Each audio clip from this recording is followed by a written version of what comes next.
15 दिन से 9 लोगों पे मुकदमा, विभिन्न धाराओं में 2 मुकदमे दर्ज किए। एक घटना के 2 मुकदमे, एक एबीवीपी के कार्यकर्ताओं के द्वारा, एक पुलिस के थानेदार के द्वारा, एसएचओ के द्वारा। और उसके बाद में किस प्रकार से आप देख सकते हो कि कोर्ट को भी प्रभावित किया गया, गलत जानकारियां दी गई। अगर इनके खिलाफ जो 3 लोगों के जमानत खारिज हुई, इसमें लिखा कि इनका आपराधिक रिकॉर्ड है, तो कौन सी हत्या कर दी, कौन सा बलात्कार कर दिया, कौन सा क्या संगीन धाराओं का अपराध कर दिया। कहीं धरना प्रदर्शन करते हुए स्टूडेंट लाइफ में कोई मामला हो गया था तो फिर ये पुलिस 2 साल से सो रही थी क्या? इनको वो मुकदमे के अंदर कार्रवाई क्यों नहीं करनी चाहिए थी? लेकिन जिस प्रकार से यहाँ पर आरएसएस पूरी सरकार चला रहा है, मुख्यमंत्री तो बिल्कुल और बिल्कुल डमी मुख्यमंत्री है, बिल्कुल पपेट है, कुछ भी नहीं पता है उनको और उनके हाथ में कुछ है भी नहीं। जब उनसे कोई बात की जाती है, लोग बाग बताते हैं कि बात करते हैं कि साहब मैं क्या कर सकता हूँ, या तो दिल्ली की पर्ची लाओ या भारतीय भवन की चिट्ठी लाओ। तो मैं समझता हूँ कि ये बहुत गलत हो रहा है, ये कानून की धज्जियाँ उड़ाई जा रही हैं, ये अन्याय किया जा रहा है इन बच्चों को। अभी मैं मिलने आया, एक बच्चे से बात कराई टेलीफोन पे, 2 बच्चों से बात भी नहीं कराई। तो ये हो क्या रहा है? कोर्ट के अंदर बिना बुलाए आईओ जाता है कि साहब हमारी सरकार का प्रतिष्ठा का सवाल है।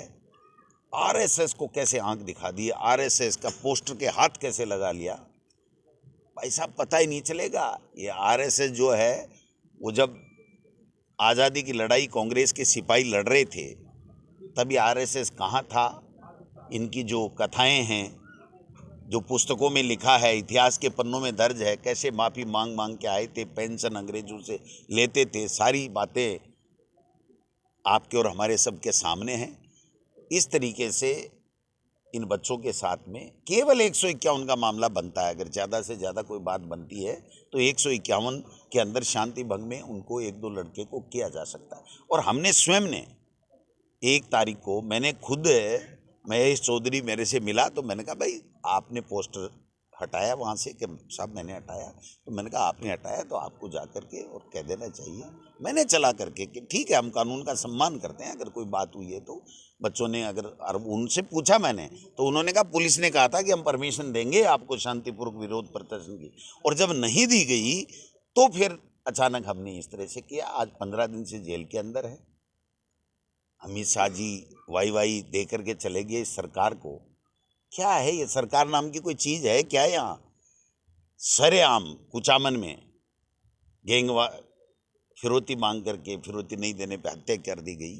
आज गंगानगर, चूरू, सीकर, झुंझुनू, जयपुर, सैकड़ों लोग, पुलिस पे कोई भरोसा नहीं है, इसलिए सैकड़ों लोग पैसे दे दे के अपनी जान बचा रहे हैं। जब डीजीपी साहब से हम मिले थे, मैं और जूली साहब, तब हमने कहा था कि कोई बात नहीं है, आपने अपनी प्रतिष्ठा का सवाल सरकार ने और आरएसएस ने बना रखा है, बच्चों की जमानत कोर्ट जब लेगा तब ले लेगा, लेकिन ये गैंगवार तो रोको। आप इस तरीके से जो गैंगस्टर पैसे ले ले करके लोगों की हत्याएं कर रहे हैं, धमका रहे हैं, है ना? तो उन्होंने कहा हाँ ये चिंता का विषय, हम इसको देखेंगे। क्या देखेंगे? कुछ नहीं देख पा रहे हैं। और अब तो कल के बाद में तो अमित शाह जी ने कह दिया यही शख्स है जिसने इस देश के इस कानून को बनाया है। तो उसके बाद में तो अब सीएम की और मंत्रियों की क्या चलेगी वहाँ पर, ये सोचनीय प्रश्न है। मैं फिर आग्रह करना चाहता हूँ देश के लोगों से, प्रदेश के लोगों से, कि ये जो मॉडल आरएसएस का संवैधानिक संस्थाओं का दुरुपयोग और विपक्ष की आवाज़ को, जायज़ आवाज़ को दबाने का जो खेला खेला जा रहा है, इससे किसी का भला नहीं होने वाला है। इससे तो ज्वालामुखी फटेगी और पता नहीं कितने लोगों के हाथ जलेंगे, पैर जलेंगे। एक सिस्टम को हाईजैक कर लिया आरएसएस ने। ये हमारी पीड़ा है और आम जनता की, आम लोगों की ये पीड़ा है कि ये काम करने का वादा करके आए थे, काम कुछ कर नहीं रहे हैं और केवल सरकारी संस्थाओं का दुरुपयोग करके विपक्ष की आवाज़ को दबाना चाहते हैं। भ्रष्टाचार, अपराध इनसे रुक नहीं रहा। आए दिन बलात्कार, मारपीट, बजरी माफिया, सारे के सारे हावी हैं। 200-200, 300-300 लोगों की मौतें चली गई अतिवृष्टि के अंदर। इनसे कुछ हो नहीं रहा है, कोई मुआवजा है नहीं। अमित शाह जी 3 बार आ गए, प्रधानमंत्री जी 3-4 बार आ गए, 1 रुपये का कोई तोहफा राजस्थान को दे के नहीं गए। लोग ही नहीं आ रहे हैं। सरकारी कर्मचारियों को बुला करके कार्यक्रम की इतिश्री की जा रही है और फिर भी आधी से ज़्यादा कुर्सियां आपने देखी होगी अमित शाह के खाली हैं। मैं समझता हूं कि ये ठीक नहीं है और प्रदेश के हित में भी ठीक नहीं है इनको इस तरीके से। अब तो सवाल ये उठने लगे, लोग एक चर्चा का विषय हो गया कि हो क्या गया।